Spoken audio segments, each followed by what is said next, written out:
म्हणून स्वामी समर्थ पुण्यात आले आणि 3 दिवस राहिले सुद्धा. पुण्यातले स्वामी भक्त हरिअण्णा शेटे आपल्या सहपरिवारासह अक्कलकोटला श्री स्वामींच्या दर्शनाला गेले.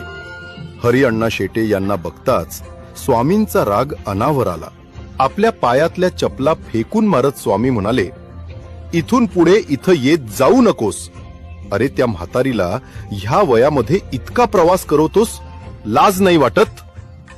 अण्णा म्हणाले, अहो स्वामी, आम्ही अक्कलकोटला निघणार ह्या गोष्टीची भनक लागताच ती बैलगाडीमध्ये जाऊन बसते.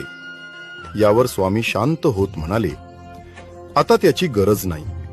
आम्हीच येऊ तिकडे पुण्यात. कधी ते नक्की नाही, पण येऊ नक्की. हरिअण्णा दर्शन घेऊन परत पुण्याकडे निघाले. बैलगाडीचा 3-4 दिवसांचा प्रवास करून हरिअण्णा पुण्यात आपल्या दारात आले.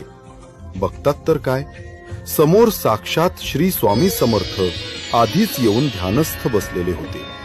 सगळ्या परिसरात एकच आनंद झाला.